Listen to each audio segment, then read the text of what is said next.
Welcome back to the FitBiz Journey podcast with your hosts, Parita Patel. We have Lizzie, we have Daniel, we have an incredible guest today. I'll introduce her in just a second. We're going to talk about working in the business versus working on the business with Chef Alexia Apostolidi. Thank you, very good job. But we know her very much so as Chef Alexia. So this woman is fire. She has so many things under her belt, and it's just getting longer and longer, her list of accomplishments. But in her life, so far, she's been a contestant on Top Chef in Athens, Greece. Oh my God, so cool. She has not only been an executive chef for multiple restaurants, but also has had her own restaurant. Currently, she is creating her education platform where she's talking about and teaching the essentials of cooking. And then, as of right now, she is currently the COO of the Ethos Greek Bistro. It has 3 locations. They're based in Coconut Creek in Florida. I have been there. The food is fantastic. Thank you. I can't wait to go back, and we're so excited to have you here. Thank you for having me. It's such an honor to be here and talk about business. I love business. Yes. We love business as well, and Europeans love espresso more than business. So, not cheers. Not cheers, but cheers to you guys. Not cheers, but we'll drink on that espresso all day. Yeah, it's a matter of fact that actually this morning, just so you guys catch up on the espresso story, that this morning while we were actually meeting, right, to come here, because we have already recorded an episode with Nina for the other podcast, because you became so big now with all of our podcasts and client, that 2 things. One is, once you came into the studio just to have an espresso, right? Yes. And for you fitness, espresso is the best. and second, that this morning before we met, you were having, I believe, espresso with Sabrina, yes. And then Sabrina left you there to finish your espresso while she got additional espressos at Starbucks. So then, by the time we get to this place where we had another espresso, we can drink it on the way there. So when we get there, we can have our 3rd espressos. Exactly. So, and this is fourth. the 4th one. Yeah. We're all going to be like this by the end of the podcast. But we just researched it, and Sabrina said that they usually have in Europe about 6, 7, right? Something like that. So we're about the average. We're on a 4th espresso, but we have some doubles. We're 6. Yeah. We're doing good. Yeah. So you're pretty good with that. So anyways, we're going to go on forever. So I'm so happy that you're here. Thank you. It's I heard lots of things about you, and I was very excited to finally sit down and talk about this. And we have already had a mini session about what we're going to talk about a week ago when you came in to have espresso at 5 a.m. in the morning. And we recorded that one too, so we're probably going to share that as well, that video. Right. And we talk about this all the time, and this is basically what I wrote the book about as well, working on the business instead of in the business. And you went through the whole thing, I went through the whole thing. I think everybody goes through the whole thing. If they don't, then eventually they fail, and then they realize they went through the whole thing. Yes. So number 1, let's just start with some history, that where you came from, how did you even get started on this, and what is it really takes to go where you are right now, I guess. Perfect. So I come from Greece. Actually, my parents, they both had corporate jobs. But the one day my father came home when I was 10 years old, and he said, you should own your own business. You should never work for a company. Beautiful. And this basically got stuck on my head. I never knew the business. As a kid, I would always create business. I would loan money and get money back with interest, make jewelry. Like, I always had that in me. And when I went to culinary school, life brought me to go to culinary school. I said, my business is going to be a restaurant. As I was going through the culinary school, I said, you know what? I would love to have a chain of restaurants. So once I got... I was just saying, not one, a chain. I don't know how to show a chain. A chain, baby. An infinite. Yeah. Right? Yeah, there we go. So I said, what do you have to do? And I put action steps on what I need to do to be able to accomplish this. And one by one, I was working them out. So I became a chef. I worked as a chef. I went to school for hospitality management to learn as well how do you own multiple locations. At the same time, I was working as a server. Then I became an office manager. Then I became a floor manager. So I was doing front of the house and back of the house at the same time. And I was going to school. So I had like 3 lives in one. I was sleeping 4 hours, but I was just determined. So I kept going like that, and I made sure that I learned everything in the restaurant for front of the house and back of the house. And by the age of 25, I graduated and had the experience. I was executive chef already.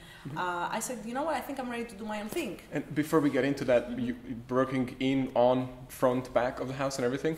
So was it because you think your parents or how you grew up, or because you knew that you had to go through all of it before you can master all, or how did that? Because usually people don't do that. They're like, I just want to be up here instead of going through everything. Sure. Yeah. The thing is, I don't think my parents had any influence of that. I was always the person in the family. I have two brothers. They're not like me. I was the one that I always wanted to do my thing. I had a vision and I just went for it.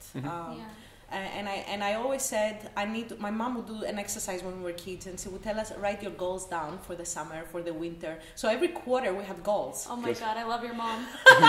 And I was like, oh man, I don't want to do this again. But I would write it down and I would accomplish them. And I took that in my adulthood. And then I said, okay, for me to accomplish the goals, how would I do it? What is step 1, step 2, step 3? How do they go up there, you know? And I would always have like a mirror actually at my house, and I would write down the goals that I want to accomplish and go and check them off. And I still do the same thing even as I'm saying things I'm going to do for the day. I create a box and I check it off. Why did you want to do that instead of just like, I'm just going to own a restaurant? Yes. Most people, what they do is they go through school. Yes. They graduate school and they're like, all right, I know everything. I'm ready. I'm going to go graduating own with a honors. restaurant. Yes. But while you were going through school, and I love this, you literally were doing every single job it would take because of all the jobs that are necessary to run a restaurant. Dishwashing, busing, it didn't matter, any dirty job. Yeah, that's fantastic, because then you really understand. I think this is where working in the business starts. You have to start working in the business to understand every single thing. Because the thing is, we sometimes most owners, they don't feel empowered, or they feel dependent on their employees because they don't know how to cook, for example. So it's like, oh, if I terminate this person, what am I going to do? So if you know everything, you also have the confidence to say, you know what, you don't belong in my team, you're not excellent, get out, and I'm going to start writing. I got no problem.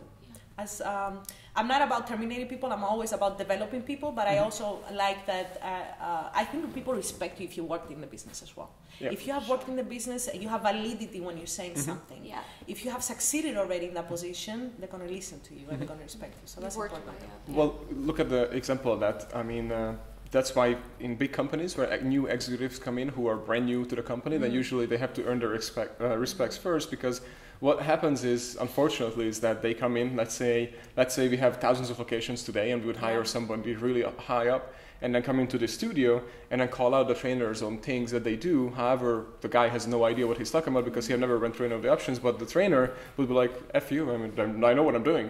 This is the first time you came in here, shut up, you know.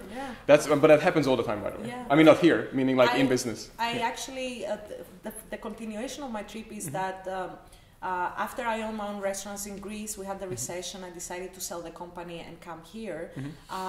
I still had the dream that I have to do multiple restaurants, and I always had a plan. I need to work for a corporate environment that already have thousands of restaurants and see how they're doing it. So that was the only thing I hadn't done before I opened my business.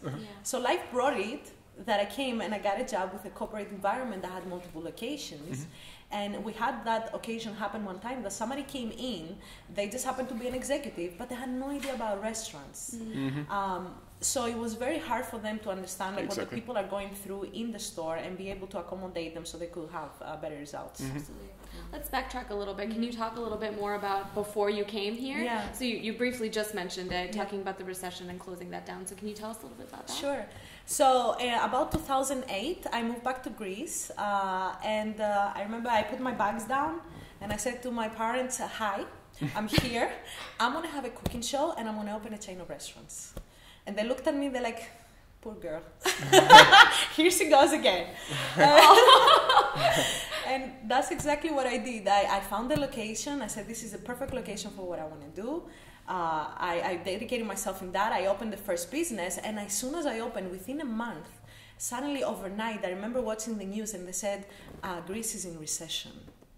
And the streets stopped. Everybody was in the gas stations putting the gas in their cars. Everybody going crazy. Even the banks closed down, right? The banks closed down, everything. People didn't know what that meant. When I first left here, recession was starting here. And my dad was telling me the economy is amazing in Greece, just come here. And I said, okay, perfect. So how devastating is that? You start with a concept that you think would work in the market that you are. And then recession comes and you have to adjust. Wow. So after 6 months, I actually had to close the location. But at that moment, I remember everybody was telling me, sell it now, don't lose any more money. And I was like, no, there's no way that I will be able to get a salary position to be able to pay the money that I invested in this business. I have to figure this out.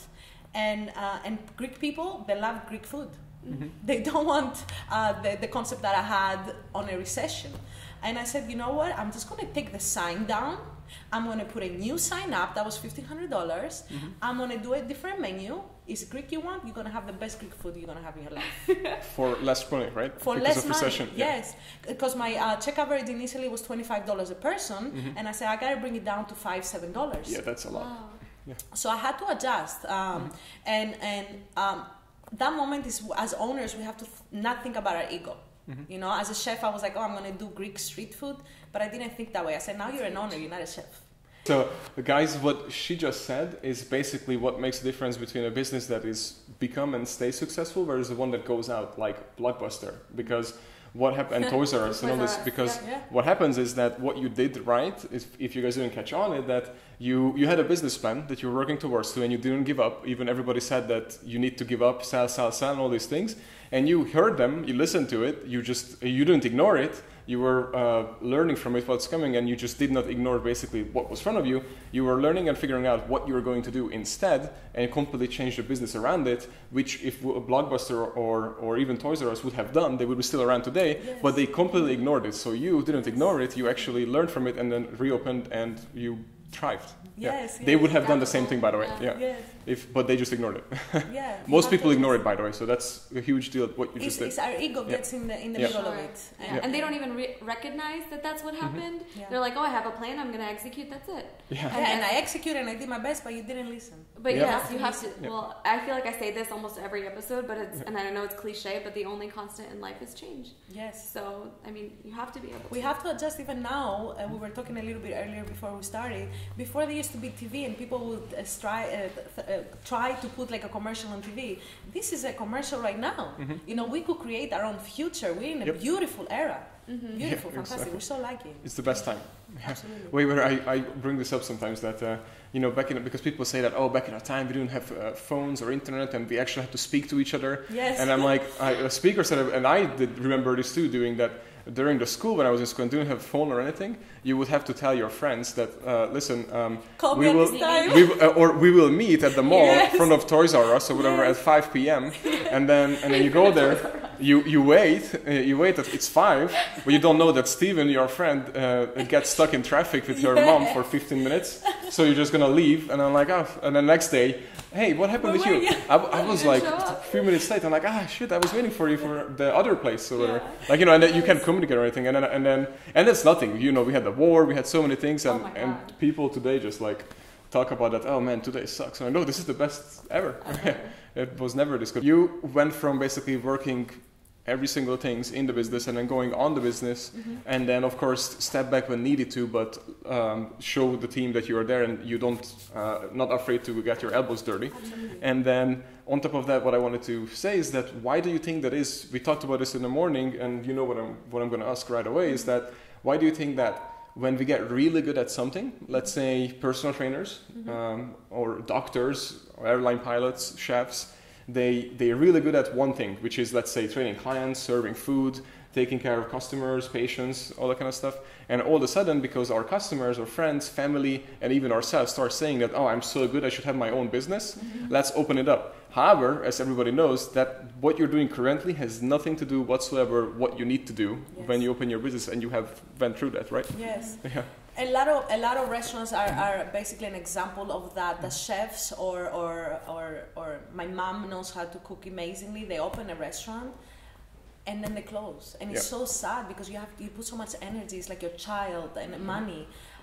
They have to understand that a restaurant is a business that sells food. So they have a skill, which is amazing. They want to sell the skill, but you need to know how to sell the skill, how to manage the expenses to be able to continue. You know, so I think the same thing with a trainer. You might be an amazing trainer, but if you don't book your consultations, do sales or whatever, you're not going to have clients. Exactly. You know, so it's very important that we know how to market ourselves and run a business. Every business, and I always bring it up. I'm going to stop talking, I promise. But it's it's just like saying that the doctor or an airline pilot, you know, a pilot flies really good the airplane and takes care of its crew, and then one day just decides, I'm going to have my own airline, or even an airport. How is he going to do that? You know, it's like you need to learn how to do everything. Exactly. And another advice that I got when I was younger was learn from with other people's money. You know, like go work for a company, make the mistakes in those in that company. I mean, a lot of people try to do things because I want to make sure I'm a 20 under 20. I don't know, like a very very young, you know. But they don't go through the experience. Go through the experience, make the mistakes before you open your own thing, because then it's your money. And if you fail, it's going to be devastating for you. And so make yourself prepared. Be prepared. Be educated. So like go there to succeed. You know? So for you, it's not like it was any kind of overnight transition where you were working in the business first and then all of a sudden you were on the business. Because I feel like you've gone back and forth a little bit where you had your own and now you're working for someone. So how is the transition for you now? So right now you're COO. So you're in the kitchen, right? But not really. I'm not in the kitchen there. No, okay, you're in the kitchen on your side business. Yes. Okay, but you're not in the kitchen now. No. So how different is that transition for you? And now you're trusting employees and a team to be able to do what you want to deliver yourself. And that's hard. So even when I was in Greece, I was very lucky and fortunate in a recession to be able to open 3 more locations. And that's when I transitioned from in the business on the business.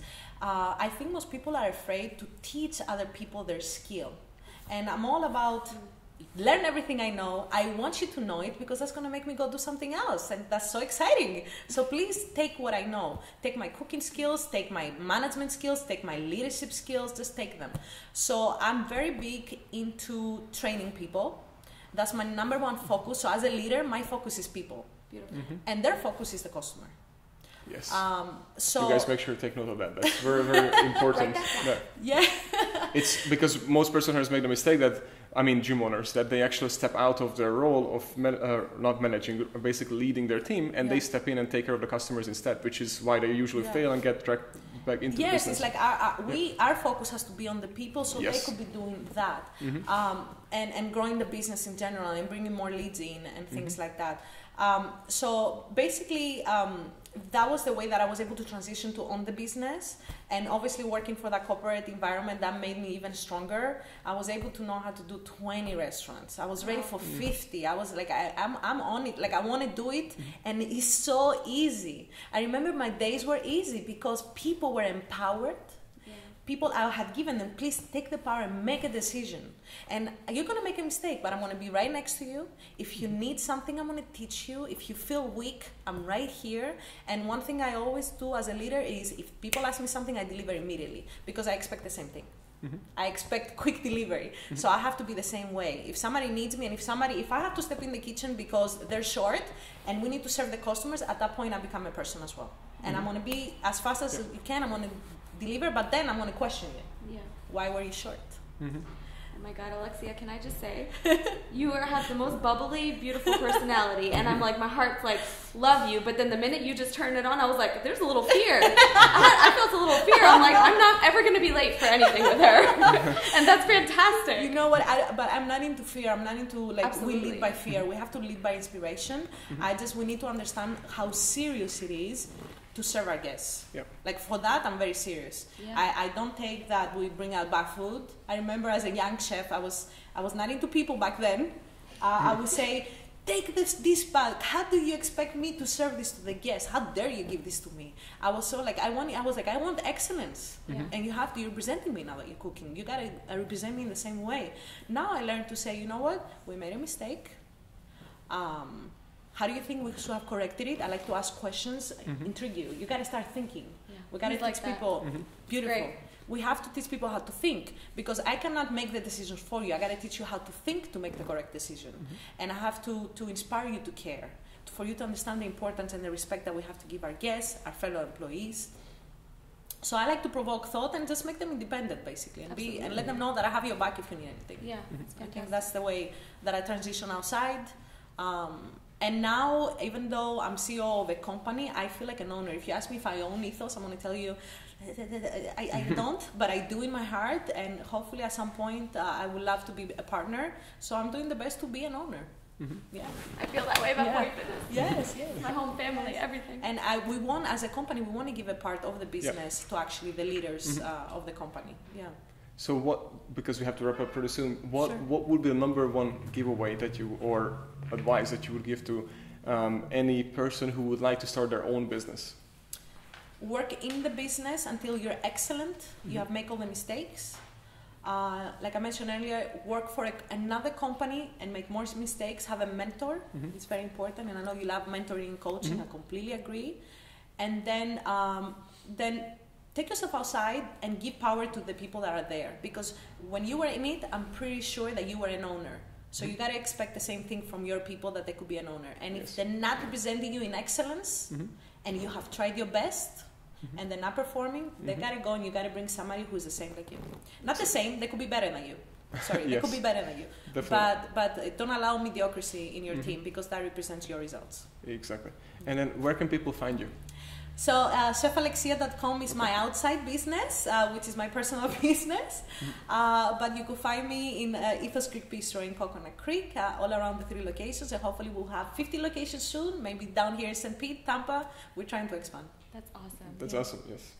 Well, thank you very much. Thank you so much. Thank Thank you for having me. I appreciate it. Thank you so much. And guys, thank you very much for sticking around and watch us again. And if you watch this long, then please subscribe. Subscribe. Thank you.